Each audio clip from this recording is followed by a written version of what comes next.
Don't wipe out. Today is gonna be amazing, I think. Forecast looks 5 to 7 feet basically whole day. Yeah, no wind throughout the day. There will be a few tow foilers coming in town. That might be fun if I can tag along. If not, Foildrive will still work for this size for me. So yeah, either way, I think it's gonna be an amazing day. Let's see how it goes.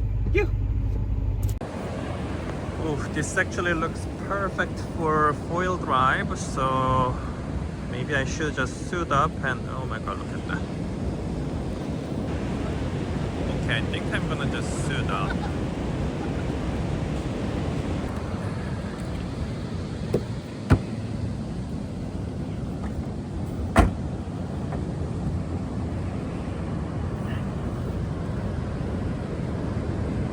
So what foil do we have here?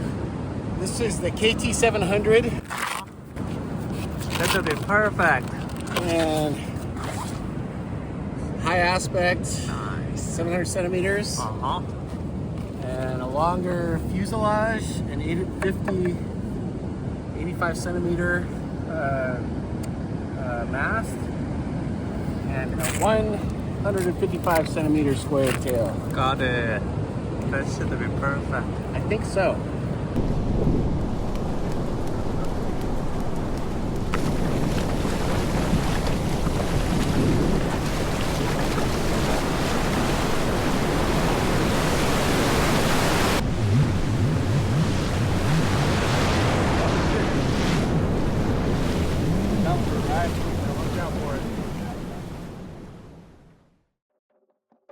There are not that many reef breaks in Oregon, and I just happened to live close by one. This one is called the Nelska Reef, about half-mile off coast of the Lincoln City. This is maybe 5th time trying to foil for me and the first time trying to pull into the wave, so first half of the session was more or less watch and learn.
After Joe and Chad took turns to catch some waves, it was soon enough my turn to give it a go.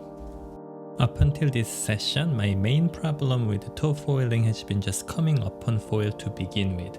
My success rate have been maybe about like 50% on the last session I got to try, which is a few months ago, and surprisingly I could actually come up to foil for very first few tries, so there was a little bit of a progress for me. But of course now the new challenge is to stay up on foil and get towed around, and that was another whole challenge for myself. Yeah, especially with the ocean swells being in the mix, it definitely freaked me out a little bit for first few times, and I feel like my margin of error is so narrow. Anytime I make any mistake, it has been almost impossible to correct, so I had to just let go and fall over, and yeah, that has been a little bit of a struggle. Seeing Chad, I see him standing pretty upright, completely relaxed and getting towed around, where I am a little bit more hunched over and barely holding onto it. Joe has this comfortable one-hand style getting pulled around, and I can't even imagine letting go of the other hand just yet. While still having so much fun, I was starting to get a little bit frustrated, a little bit exhausted, and maybe after a dozen of fall, I was almost ready to give up, but this happened. It was not like an amazing wave or anything. I don't think Chad was even thinking about pulling me into that wave, but I just saw it showing up in front of me, so had to let go of the rope and claim my first tow wave of my life. After that one wave, of course I wanted to catch more, but even if my mind was wanting more, my body was getting pretty exhausted to the point where I couldn't even cup up on the toe anymore.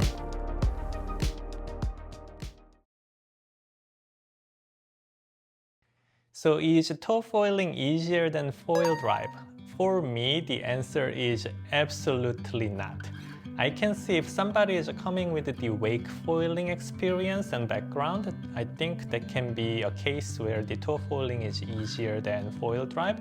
And also if somebody is a little bit heavier side, then I think that extra power from toe foil might be helpful. But I think one of the main benefits for the Foildrive is that because I have my own throttle controlling, it becomes super easy to just kind of dial in how much of the throttle and the timing that I need to get up on the foil. Where toe foil, there is definitely that extra power that kind of makes it a little bit helpful, but because of the other person pulling you, it's definitely something that I am not used to. So in that sense, it was definitely more challenging on toe foil than Foildrive for me. And I think because I have been Foildriving too much, maybe my whole upper body muscles are migrating towards to the throttle finger. So yeah, my arms are getting pretty weak too. So, which is actually another reason that why I want to do other disciplines. While Foildrive is so much fun, I don't really do too much workout outside of foiling at the moment. So definitely missing a little bit on the pedaling and the upper body strength at the moment. So yeah, I would really love to try a little bit more other disciplines in upcoming year. Another struggle of the toe foil was the setup time. With the Foildrive, when I fall from the board, I can basically come up to the board and relaunch within 10 seconds or sometimes even less. With the toe, of course, there's a little bit more of the setup for the jet ski, lining it up, and yeah, all of those.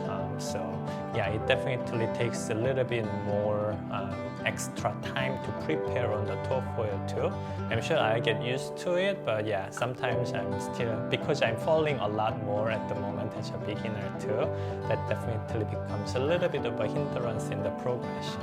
I think I can get better at that one too. Please hit the like and subscribe button so you can tag along as I am struggling through the other foil disciplines, and I'll see you next time. Cheers!